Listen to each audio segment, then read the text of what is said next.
and I almost died giving birth.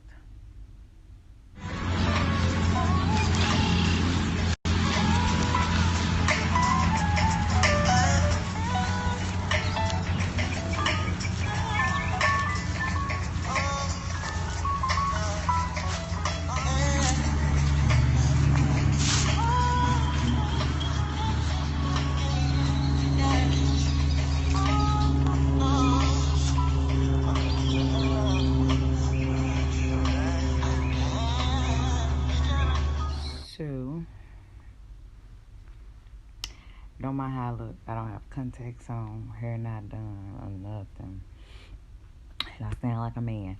Anyway, um, I am. Yesterday made 2 months since I gave birth to Little Wisdom. And I decided that I'm going to do a. I want to do a video just about just a quick video about my pregnancy. It was so scary and so stressful. Um, and I almost died giving birth. Scary. Um, so with my pregnancy, everything was going good. I actually felt like, oh, this pregnancy is gonna be better than my last two. Even with my nausea and stuff, like I really didn't have it too bad. Like I had it, but it wasn't nowhere near like it was with Nala and Nubia. And I just felt good. I did. I felt good.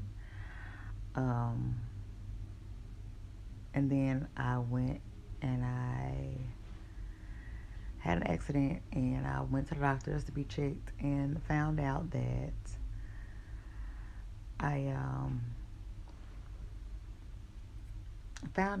I had a short cervix. And then that's when everything started happening, all the stress, all the craziness. Um, I found out I had a short cervix, and excuse me.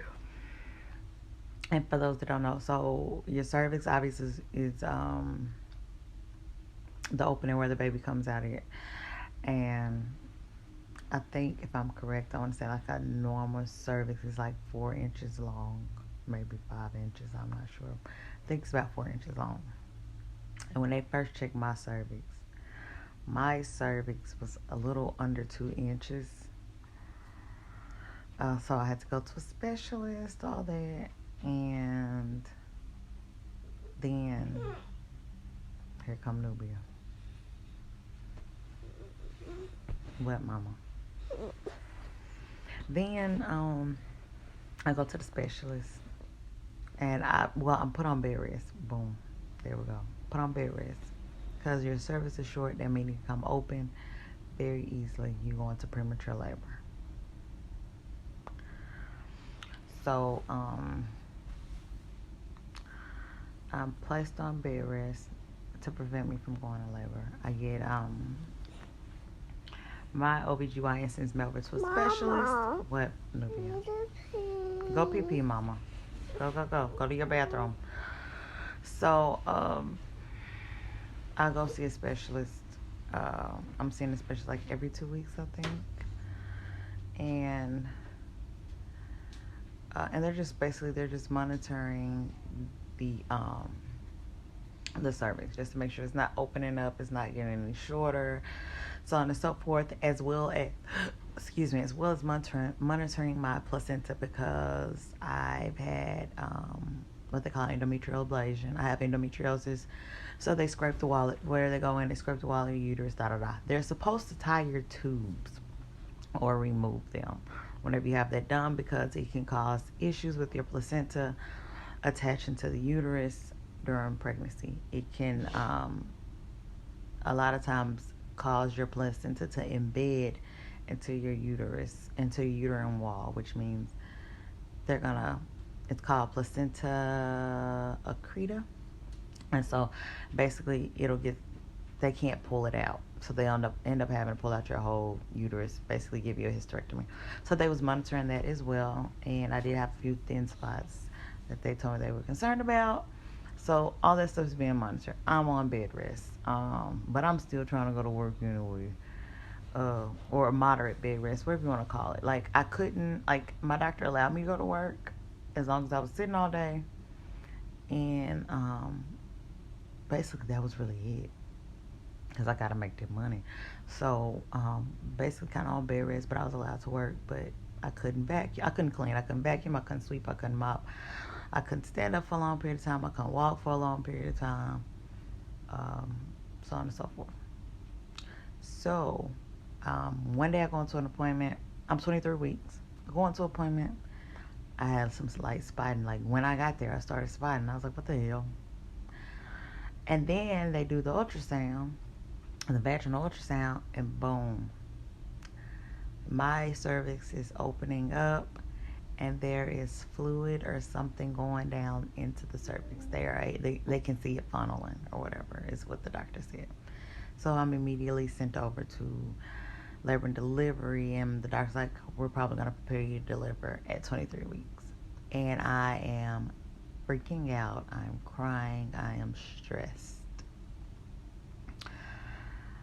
I get there and they monitor me. So they're monitoring me and everything, and I end up being there for hours and hours and hours. Nothing happened. They continue checking my cervix. It doesn't really open anymore. I go home. Then I'm at the grocery store. I'm not supposed to be at the grocery store, but I'm in there because you get tired of being in the house. So I'm at the grocery store. This is a different time. I think I was probably 30 something weeks, maybe 30 weeks, maybe right at 30 weeks. I'm in the grocery store, not supposed to be there, but I am. Got tired of sitting in the house. So I'm walking around, I'm feeling pretty fine. A little pressure, but nothing, that's normal for me anyway, to me. And so then all of a sudden I have to go to the bathroom. I go to the bathroom and bam, look like I started my cycle, but just blood. I pee, more blood's coming out. I'm like, oh God, this is not happening. So I rush out the bathroom and I tell my boyfriend, we got to go now. I'm bleeding. It's gone through to my pants. We have to go. I call, let them know I'm on my way. They check me. They check to make sure that the bleeding is coming from my to see if it was coming from my cervix or whatever, and indeed it is, but my cervix hasn't changed. Not really sure why blood is coming from there. I stayed there for a while, for some hours again. When I left, it was like dark. It was like 9 o'clock, and I think I got there at like 5. And so, still I end up sending me home. I'm fine. Bleeding stops, whatever. Fast forward, I go into labor at 37 weeks. And I'm going to tell how I went to labor. So it's a little TMI. I was ready to go in labor. I really was. I was happy that I made it 37 weeks full term. And so,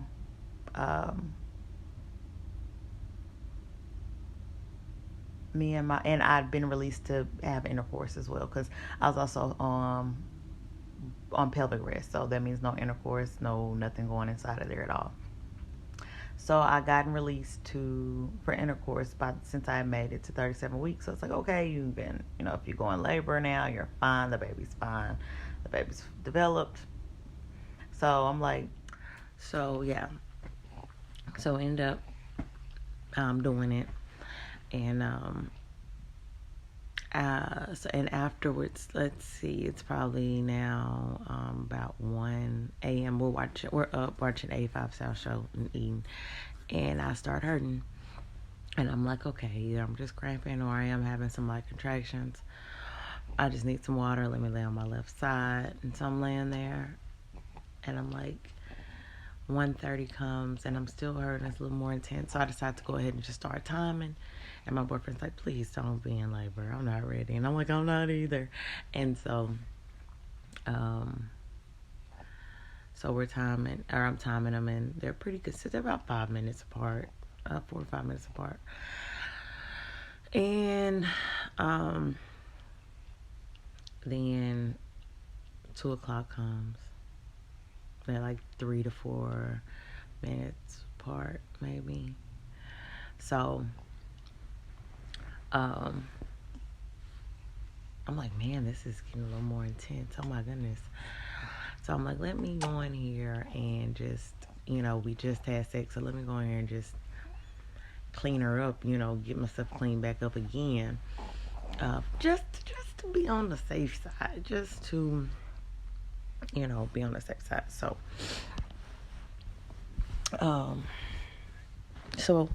I do that. Oh, excuse me. So I do that. I'm sorry, my charger is like around my neck. Okay, so I do that, and I lay back down, and they're coming. They're hard. They're getting harder and harder. I'm like, oh my gosh. I'm like, I think this is it. So now I'm up. I'm moving around. I'm like, oh my gosh. Then I try to lay back down, and my boyfriend's like, you're in labor. You're most definitely in labor. What do you want me to do? What do I need to do? Now it's 3 o'clock. They're 3 to 4 minutes apart, and I am in pain. I am up, rocking, walking. My boyfriend's like, okay, what you want to do? Well, what are we doing? It's 3 o'clock in the morning. My girls are in the bed asleep. I get on up, and I start packing my bag. And I'm just like, and I've been to the hospital so many times, y'all, false alarm, and had to come back home, that, I was like, well, it's 3 o'clock in the morning. I don't want to get my girls out the bed for a false alarm. I don't want to get you out the bed for a false alarm. So I was like, I'm in a lot of pain.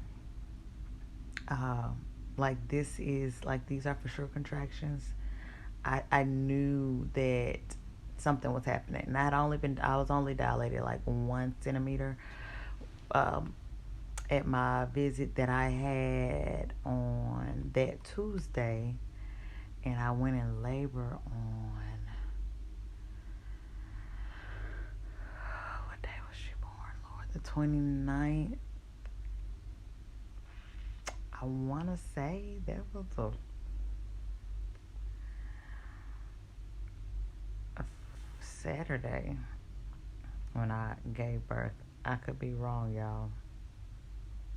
It's a blur right now. Anyway, so I packed my bag. I dropped myself to the hospital, and I'm monitoring it the whole time. And he really did not want me to drive myself, but my doctor, the hospital is only, at that time of night, jumping on the highway is 5 minutes from my house.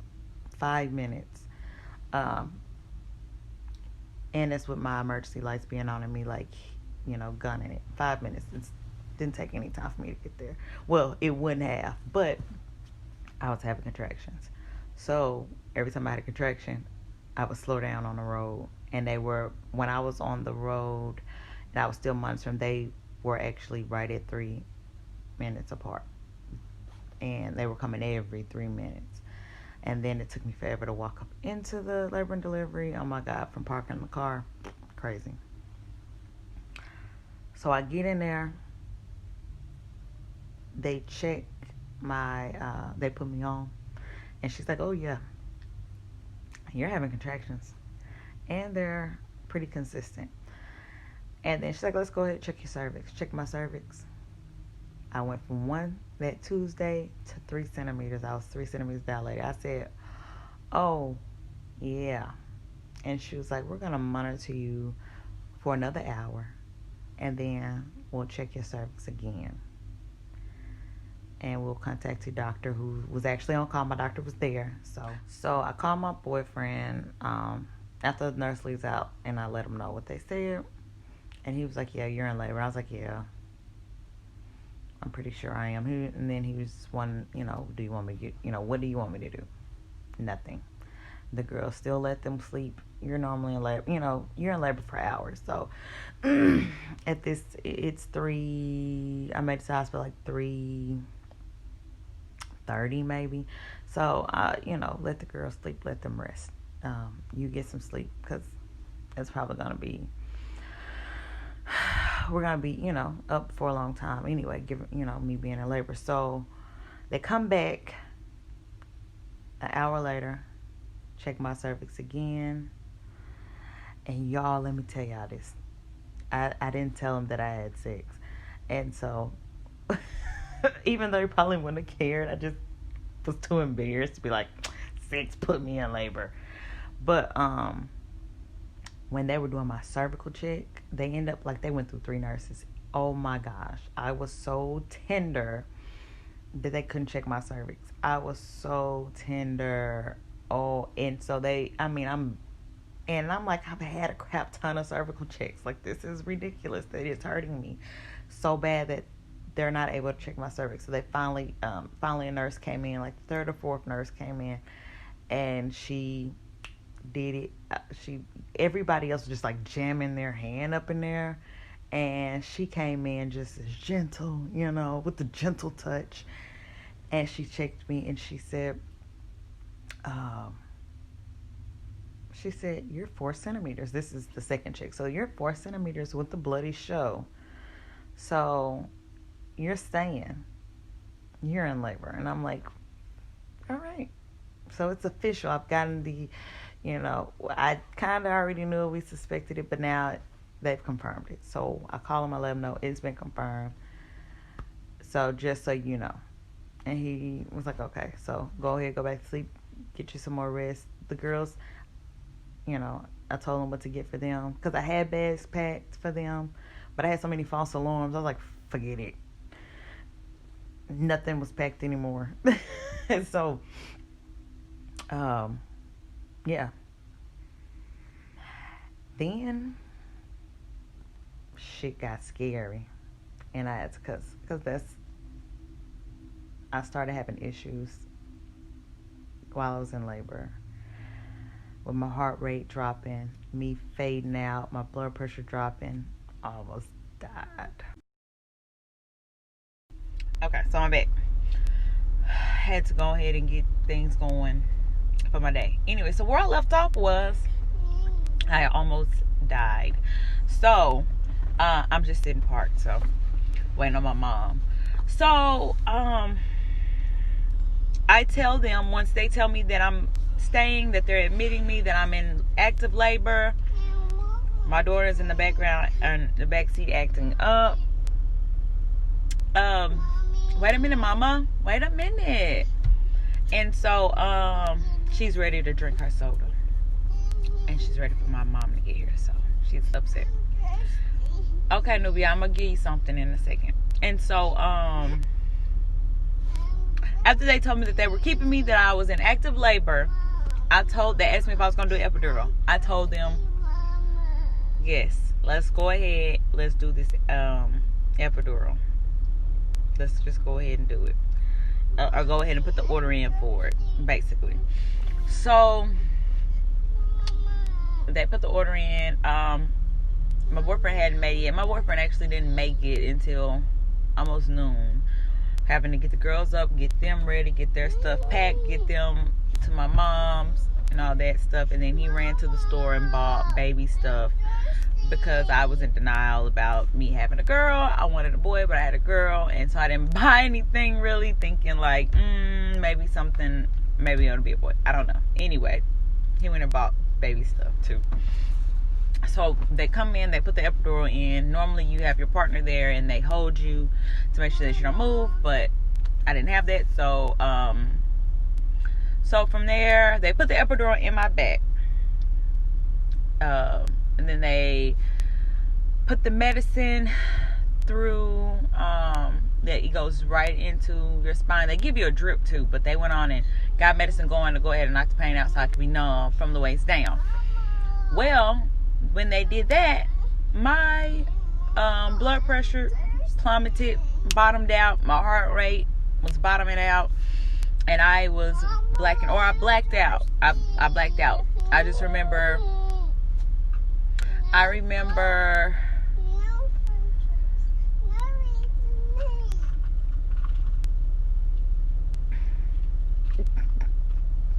She is not going. I'm not letting them drink in the car because they'll waste stuff. So yeah. Anyway, so I blacked out, and but before that, I knew it was coming. The symptoms that I was having were so the lightheaded, the nausea,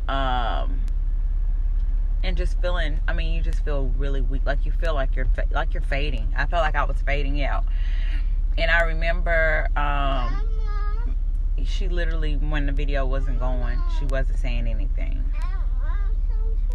Anyway, so so when my nurse ended up walking out, before all this happened though, we thought I was good. I was like, oh yeah, I'm numb, it's working. Okay, this is working. And then she walked out, and then that's when I started to feel it. And so I hurried up before I was just out of it. I pushed the button, and she came right back. And as soon as I pushed the button and they called, like, I told them I needed the nurse ASAP, she ran right in there, and I told her I was feeling nauseous, and I would feel like I was fading out. And then after that, I faded out. And then it happened. Let me see. I'm trying to remember everything. Oh, before that, when I was telling her I was fading out, the head nurse and a doctor was already coming in as well to see, because they was monitoring my vitals and stuff in a different room. And so then I faded out. There we go. And so then they give me medicine. The anesthesiologist comes in and he gives me medicine.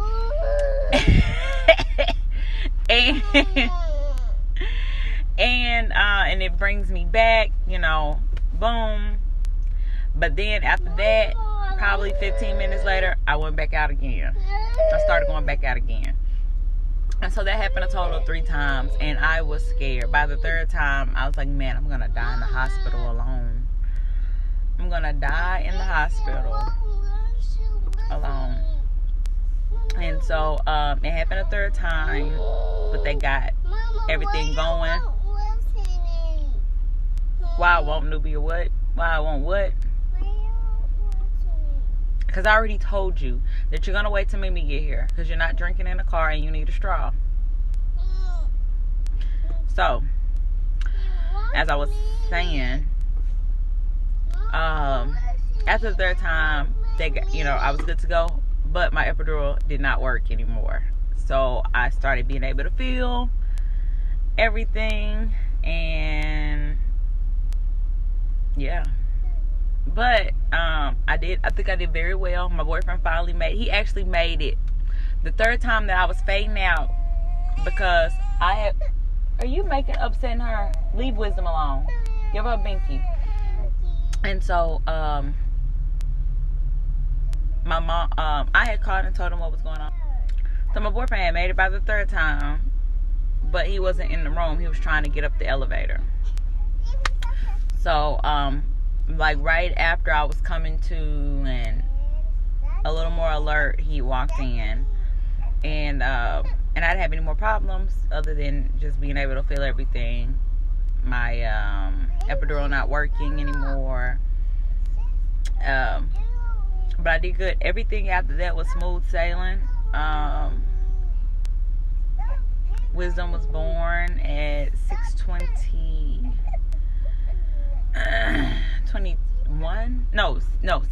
I'm sorry, I'm getting her mixed up with Nubia. Nubia was born at 6:21. Wisdom born at 6:19 p.m.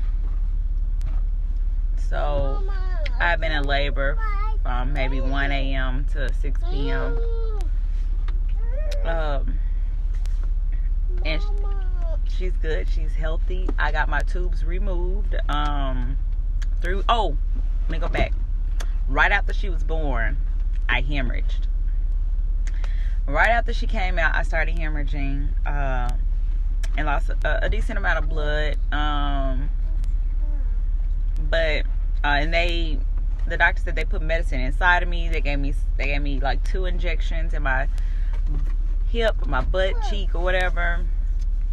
And I just remember him down there. I remember just feeling stuff gushing out of me after she was born. I remember feeling just he got the placenta out, and then after that, if I'm correct, then that's when I started feeling all the gushing. So I just felt stuff gushing, and I was like, and I asked my boyfriend, because he was standing there watching, but he didn't tell me. He was seeing it, but he didn't tell me what was going on.